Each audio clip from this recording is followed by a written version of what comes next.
నమస్తే, welcome to E6 TV. నేను మీ Sampath Kumar. Miss world పోటీలలో పాల్గొంటున్న వివిధ దేశాలకు చెందిన అందాల భామలు నేడు ఉమ్మడి వరంగల్ జిల్లాలో పర్యటించారు. సుందరీమణుల రాక సందర్భంగా అధికారులు ప్రత్యేకంగా ఏర్పాట్లు పూర్తి చేశారు. వివిధ దేశాలకు చెందిన సుందరీమణులకు తెలంగాణ సంస్కృతిని ప్రతిబింబించే విధంగా బతుకమ్మ సంగీత వాయిద్యాలతో ఘనంగా స్వాగతం పలికే ఏర్పాట్లు చేశారు. అందుకోసం హైదరాబాద్ నుంచి రెండు బృందాలుగా ప్రత్యేక బస్సుల్లో వరంగల్ జిల్లాకు మిస్ వరల్డ్ కంటెస్టెంట్స్ క్యాండిడేట్స్ చేరుకున్నారు. ప్రపంచంలోని 109 దేశాలకు చెందిన సుందరీమణులు గ్రేటర్ నగరాన్ని వరంగల్ నగరాన్ని 32 దేశాల వారు రామప్ప ఆలయానికి రానున్నారు. ఒక బృందం హన్మకొండలోని హరిత కాకతీయకు సాయంత్రం 4:35 చేరుకుంది. మరో బృందం రామప్పకు చేరుకుంది.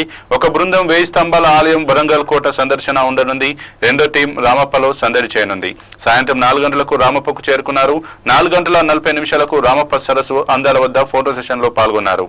ఆ తర్వాత 4:55 రామప్ప ఆలయానికి చేరుకున్నారు. 5 గంటలకు రామప్ప ఎంట్రన్స్ గేట్ వద్ద కొమ్ముకోయ నృత్యంతో కళాకారులు వారికి స్వాగతం పలికారు. 5:10 నుంచి 6 గంటల వరకు సంప్రదాయ దుస్తుల్లో రామప్ప రామలింగేశ్వర స్వామిని దర్శించుకుని శిల్పకళా సంపదను తిలకించారు. 6:10 నుంచి రాత్రి 7 గంటల వరకు రామప్ప గార్డెన్ లో అలేఖ్య శాస్త్రీయ నృత్యం పేరిని ప్రదర్శన వీక్షించిన అనంతరం ప్రముఖులు అతిథులను సన్మానిస్తారు. రాత్రి 7:20 ఇంటర్ప్రిటేషన్ నెట్వర్క్ కు చేరుకుంటారు. 7:30 డిన్నర్ చేసి 8:15 తిరిగి హైదరాబాద్ కి ప్రయాణమవుతారు. ఇక వీరి పర్యటనలో అడుగడుగున సీసీ కెమెరాల నిఘా, 3000 మందికి పైగా పోలీసులు కాపలా ఉండనున్నారు. అందాల భామల రాక నేపథ్యంలో 3 అంచెల భద్రత కల్పిస్తున్నారు పోలీసు అధికారులు. సీనియర్ అధికారుల పర్యవేక్షణ మధ్య ప్రపంచ సుందరీమణుల పర్యటన కొనసాగనుంది.